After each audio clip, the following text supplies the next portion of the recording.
The X-Wing is ready to blast some more baddies with today's game, Time Warp, for your Atari 2600. And according to this label art, you're an intergalactic 747, maybe?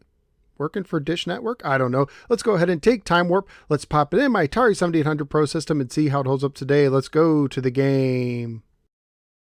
My copy of Time Warp was published by Zellers, a Canadian Walmart-style chain of stores that published a handful of games to cash in on the early 80s video game craze. However, Zellers didn't make their own games, but rather published games that often originated from a different country.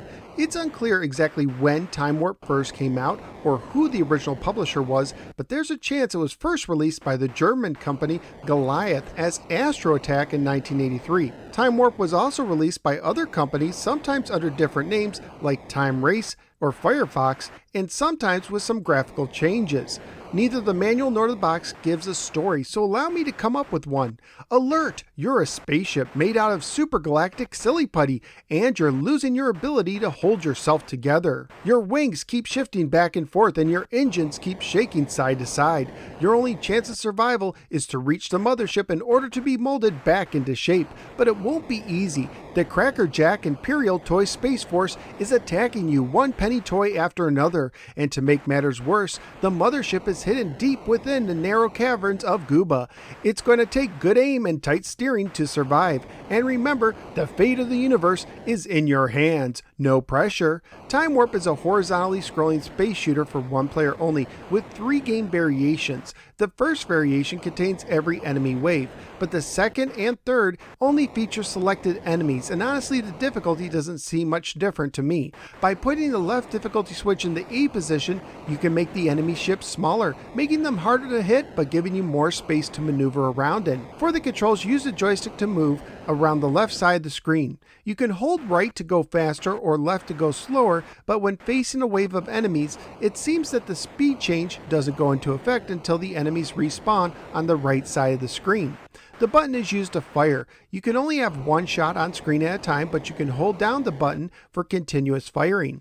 Each wave features 5 enemies that will respawn on the right side of the screen when they reach the left side.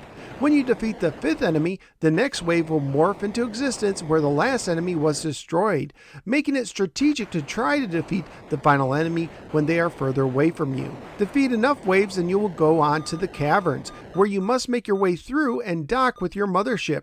If you are shot, touch a sidewall or cavern wall, or miss docking with the mothership, you lose a life. If you reach the mothership, you get an extra life, and you return to face some more enemies. Scoring wise, you get 20 points per ship for the first wave, and that value increases 5 points per ship for each new wave until the enemy ships are worth a maximum of 100 points each.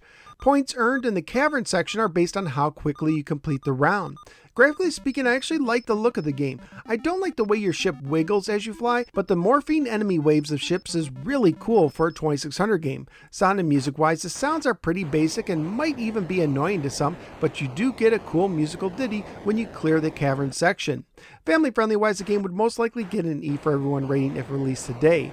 Currently at pricecharting.com, the game has a value of $16 loose, $36 complete, and $54 new. So what do I think of Time Warp? This is a surprisingly fun game for the 2600. I like the 2 different sections, the variety of enemies, and the way they morph.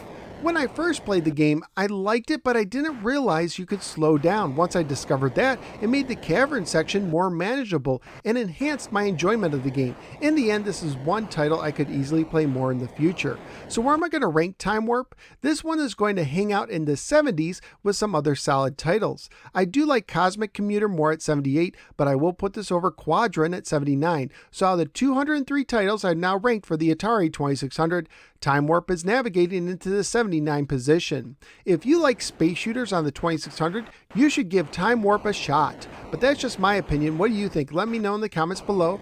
Also, please like, share, and subscribe. Follow me both on the Facebook and the Twitter. Check out some of my many other videos and sign up at patreon.com/NoSwearGamer, just like Caleb J did, to support the show and gain access to exclusive perks.